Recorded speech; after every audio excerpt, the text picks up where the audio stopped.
दो एमपी आए, एक लेडी एमपी थी, उनका भी हाल ही हुआ, उनको भी धक्का मुक्की से नीचे गिराया गया। अब अगर मान लो प्रजातंत्र में ऐसी घटनाएं घटे हैं तो प्रजातंत्र कहाँ पे सुरक्षित रह सकता है। और आज की तारीख में जिस ढंग से इस घटना के बाद जो परिवार वालों को जो है ना, हम भी मीडिया के ऊपर देख रहे हैं कि परिवार वालों को जो है वो डिस्ट्रिक्ट मजिस्ट्रेट जो है वो धमकी दे रहा है, तुम ये करोगे तो फिर देख लो मीडिया वाले नहीं आएंगे, आपको छुड़ाने हम ही होंगे यहाँ पे।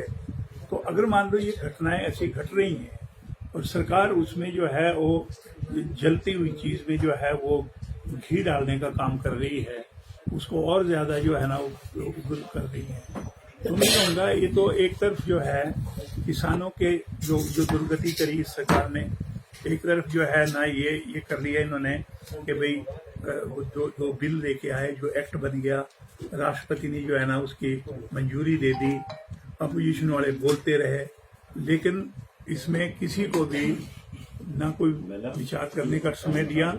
और जिस ढंग से मैं कहूँगा ये दोनों चीजें इलट्रीट हुई है, चाहे वो यूपी की सरकार की है चाहे वो सेंट्रल गवर्नमेंट की है, जिस ढंग से जल्दबाजी में ये जो बिल है ये पास करवाए गए, ये मैं कहूँगा ये बड़ा भारी एक काला अध्याय होगा भारतवर्ष के प्रजातंत्र में। और मैं ये भी एक साथ में कहना चाहूँगा कि इसी की कड़ी में इन्होंने जो हमारे लेबर लॉज हैं उनसे छेड़छाड़ करी। अब आप भी बता दें कि लेबरर्स को अगर कोई तकलीफ है और घटनाएं और जगह फैली हुई होंगी, लेकिन इनका जो है वो तुलना आपस में नहीं होनी चाहिए। बुरा बुरा ही है और बुरे के बाद जो इस प्रकार के दुष्कर्म करने वाले लोग हैं उनको उसकी कड़ी से कड़ी सजा मिलनी चाहिए। पर मैं ये कहना चाहूँगा कि जो यूपी में जो 3-4 दिनों के अंदर जो खास तौर पे जो ड्रामा देखने को मिला है, यूपी की सरकार ऐसी क्यों विचलित हो गई है कि इस घटना को लेके जो लड़की जो जिसकी डेथ हो गई, जो बेचारी जो है वो शिकार हुई उन दरिंदों का, कारण क्या है कि उसको हॉस्पिटल से लाके रात को अग्नि के समर्पित करना पड़ा। नहीं तो हमारा जो धार्मिक ढांचा है उसमें गांव हो या शहर हो, हमारे रीति रिवाज ऐसे हैं कि परिवार में अगर किसी की मौत हो जाए तो सनसेट के बाद उसको अग्नि के समर्पित नहीं किया जाता, और यही यूपी में भी है। अब कारण क्या है कि पुलिस जो है परिवार वालों को कॉन्फिडेंस में लिए बिना रात को जो है उस लड़की का जो है वो दाह संस्कार कर दिया जाता है। अब मैं संस्कार नहीं लगाऊंगा इसके साथ, ये तो अग्नि के समर्पित कर दी, दाह संस्कार हमारे उसको बोलते हैं, जो हमारे रीति रिवाज धर्म के मुताबिक जो जो जो जो मर जाता है उसके बाद जो प्रक्रिया होती है उसको धार्मिक तौर पे जो है दाह संस्कार बोलते हैं। लेकिन ये दाह संस्कार नहीं था, ये सिर्फ दाह ही दाह थी। अब ये मैं कहना चाहूंगा कि जिस ढंग से राहुल गांधी जी के को धक्के मारे, वहां पे गले से पकड़ा, राहुल गांधी को जो है ना धक्के मार के गिराया, और साथ में मैं ये कहना चाहूंगा कि उनको वहां पे नहीं जाने दिया। कारण क्या था मुझे बताओ कि भाई ऐसी घटनाओं को रोकने के लिए तो पुलिस सोई रहती है, लेकिन अगर मान लो राजनीतिक जो विरोधी हैं उनको कुचलने के लिए आप हर संभव प्रयत्न करते हैं। अभी पिछले कल क्या हुआ, जो वहाँ पे तृणमूल कांग्रेस के एमपी थे वो आए, उसका भी यही व्यवहार हुआ, उसको भी धक्के मार के लंबा डाला गया। एक महिला एमपी थी, उसने कहा कि हो क्या रहा, हमारे को तो पता नहीं लग रहा है कि कर क्या रहे हैं ये। अब उस महिला से भी दुर्व्यवहार हुआ। मैंने कल देखा कि जो मीडिया के जो है ना एबीपी की जो 2 लड़कियां थी जो रिपोर्टर्स थी, उनके साथ और भी थे, उनके तो शायद 6-7 आदमी सारे इकट्ठे हो गए हुए थे। अब आप बता दें कि उन लड़कियों से क्या व्यवहार हुआ और किस ढंग से जो है उनको भी धक्के मारे गए। अगर मान लो ना मीडिया को सुनना है ना आपने लोगों को सुनना है, तो सुनने का मतलब भी मैंने ये लगाया कि भाई ये सरकार जो है ये नहीं डर रही है। क्यों नहीं डर रही है? इनको पता है कि मशीनों की छेड़छाड़ करने से हम इलेक्शन तो जीत जाते हैं। और इसीलिए मैं कहना चाहूंगा कि जिस ढंग से ये नंगा नाच हो रहा है वहाँ पे, उससे ऐसा लगता है कि सत्ता में बैठे हुए लोग ये चाह रहे हैं कि लोगों की सेवा क्या करनी है, सिर्फ हम एक ही काम करें कि भाई जो लोगों को जो मिसबिहेव करना है कर जाओ। चुनाव जब आते हैं तो वो मशीनों का सहारा लेके वहां पे शिवजी महाराज के वहां पे गुफा में जाके वहां पे पूजन कर लो, मत्था टेको, और फिर जाके जो है वो मशीनों में गड़बड़ी करके चुनाव में जो है ना इसका फायदा उठा लो। ऐसा लगता है व्यवहार से कि जहां जहां पे भारतीय जनता पार्टी की सरकार है वो कानून की परवाह न किए हुए आज इस प्रकार की जो है ना उदाहरणाएं आगे फैला रही है। होने वाली घटनाएं हैं और इनको लिए डिफेंस में एक राज्य और दूसरे राज्य की तुलना नहीं होनी चाहिए, वर्षों में नहीं तुलना होनी चाहिए कि जी फलाने टाइम में कांग्रेस की सरकार थी तो इतने जो है वो बलात्कार हुए, इतने मर्डर हुए। ये मैं कहना चाहूंगा ये कोई प्रतिस्पर्धा नहीं है। ये इसको रोकने के लिए मौजूदा सरकार को, कोई भी सरकार हो, उनको चिंतित होना चाहिए और उनको इसके बारे में जो है वो सख्त से सख्त कदम उठाने की जरूरत है। ये घटनाएं घट रही हैं लेकिन जिस ढंग से हो रहा है ये हाथरस वाली घटना जो है ये मैं कहूंगा ये लोगों को जो है ना गले से नीचे नहीं उतर रही है कि how the government they are behaving. आपका एडमिनिस्ट्रेशन क्या कर रहा है, आपकी पुलिस क्या कर रही है। अरे 2 लड़कियां देखी मैंने, वो जो मीडिया की थी, ABP की थी, वो आप मेरे को बताओ कि जो उनसे बिहेव हो रहा था वो अपने अपने कार्ड बता रहे हैं कि जी we are authorise by the government.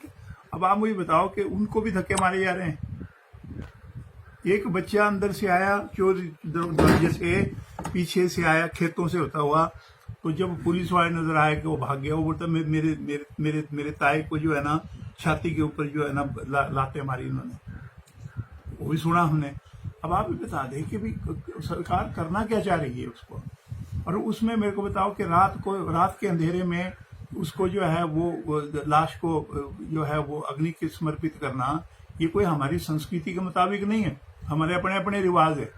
दिन छुपने के बाद जो है वो जो डेड बॉडी है वो आग को समर्पित नहीं की जाती, दूसरे दिन सुबह जो है ना लोग लेके जाते हैं। लेकिन वहां पे कारण क्या है कि पुलिस ही सारा कुछ कर रही है, फिर वहां पे जाने नहीं दे रहे हैं। तो क्या चीज क्या है वहां पे, क्यों छुपाना चाह रहे हैं, दिए जा रहे हैं। अब आप ही बताएं कि जो किसान विरोधी जो वहां पे जो बिल आए, 2 बिल बिना स्टडी किए हुए, बिना मौका दिए हुए, अपोजिशन को सुने हुए जो बिल पास हो गए, उसके पीछे क्या नीयत है मुझे बताओ। बड़े बड़े सरमाएदारों से मिलके जो किसान है उसका गला घोंटने की बात है। ये जो मिनिमम सपोर्ट प्राइस देने की बात है, ये तो सामने आ गया देखने में। जो इन्होंने आनन फानन में अनाउंस किया जो मिनिमम सपोर्ट प्राइस है, वो 10 सालों में सबसे कम है जो अभी सेंट्रल गवर्नमेंट ने करी। लेकिन साथ में क्या हो रहा है, साथ में यूपी के मुख्यमंत्री जो है और जो भारतीय जनता पार्टी के जो है खट्टर साहब हरियाणा के, वो कुछ वो बोल रहे हैं, कुछ और वो बोल रहे हैं। खट्टर तो ये कह रहा कि राजस्थान और पंजाब का अगर मान लो कोई मक्की या दूसरी फसलें वहां की मार्केट में जाएगी तो उसको हम नहीं खरीदेंगे। फिर मैं कहना चाहूंगा कि एक राष्ट्र और एक कीमत, ये इस सिद्धांत का क्या हो गया। ये कैसे होगा जब आप एक तरफ बोल कुछ रहे हैं और आपका मुख्यमंत्री कुछ और बोल रहा है। इस प्रकार से मैं कहना चाहूंगा कि ये जो किसानों की दुर्गति है ये इस सरकार ने की है। ये ठीक है कि मोदी साहब ने कहा कि आज अगले चुनाव तक जो है 2002 तक किसानों की जो आमदन है वो दुगनी करनी है। 2022 तक जो है वो दुगनी इनकम करनी है। पर मुझे आप बताइए कि क्या दुगनी इनकम ऐसे हो जाएगी। दुगनी इनकम तो तब है जो किसान को प्रोत्साहन दें, उनको जो है वो सहूलत दें, ताकि उनके खेतों में जो है वो ज्यादा अनाज हो, उनकी जो है वो जो फल है वो ज्यादा उत्पादन हो, जो दूध है उसका उत्पादन ज्यादा हो, और जो सब्जियां हैं उनका उत्पादन ज्यादा हो, ताकि किसानों को जो है वो उसका फायदा हो। उसमें इरिगेशन की फैसिलिटी चाहिए, उसमें सारी चीजें चाहिए। लेकिन आज हो रहा है कि बड़े सरमाएदारों के आगे आके ऐसे कानून बनाए जा रहे हैं जो किसान का गला घोट रहे हैं। जो किसान की इनकम दुगनी 2022 तक तो क्या होनी, पर ये जो जेब में है वो भी किसान से जो है ना लिया जा रहा है। ऐसे आपके लेबर लॉ से हो गया। ये लेबर लॉ इनके बनाए हुए नहीं है, कि मैं कहूँगा ये पंडित जवाहरलाल नेहरू से लेके कांग्रेस पार्टी की जब सरकारें रही हैं तो ये लिबरल लॉज हिंदुस्तान में बनाए गए हैं टू टेक द इंटरेस्ट, और वो इंटरेस्ट ये है कि जो लिबरल लॉज हैं वो हमारे लेबरर के बारे में जो है वो उनको सहूलत देने की बात है। यहाँ पे जो है ना वो बिना लिखे पढ़े वो भी बिल पास हो गए और बाद में जो है ना वो एक्ट बन गया, जिसमें क्या है कि 60 दिन का नोटिस देना पड़ेगा। अगर मान लो दिहाड़ीदारों को कोई तकलीफ है, कंपनी में काम किए हुए लेबरर को कोई तकलीफ है, 60 दिन का नोटिस दिए बिना आप ना धरना दे सकते हैं, ना आप जो है वो कि अपनी बात को उठा सकते हैं। इस प्रकार से मैं कहना चाहूंगा कि ये सारी चीजें जो है वो आज विपरीत दिशा में चल रही है। हिमाचल प्रदेश में देख लीजिए, हम कोई अछूते नहीं है, वहां पे कोरोना भी फैला है, बाकी जगह भी फैला है, यहाँ पे भी फैला है। लेकिन क्या मैं ये कहना चाहूंगा कि कोरोना के सारी बीमारियों को ढक लेगा? यहाँ पे हिमाचल प्रदेश है, मुझे बताओ कि एक तरफ से कोरोना फैला हुआ है, आपका टूरिज्म जो है वो ठप हो गया है, होटल बंद पड़े हुए हैं, करोड़ों रुपए की संपत्तियां जो है वो लोगों की आज बाहर के ठेकेदार जो है वो खरीद रहे हैं, कौड़ियों के भाव से खरीद रहे हैं, क्योंकि उनके पास जो पैसा था वो लगा दिया। आगे उनको जो है वो अपने लेबरर्स को, अपनी जो स्टाफ है उनको पैसा देने को नहीं है। लेकिन यहाँ पे क्या हो रहा है, यहाँ पे आप बिजली की रेट बढ़ा रहे हैं। आप ये बताएं कि बिजली के रेट बढ़ाना और 25% से 30% जो है वो बसों का किराया बढ़ाना, तो इसका मतलब यह है कि ट्रकों का भी बढ़ना चाहिए।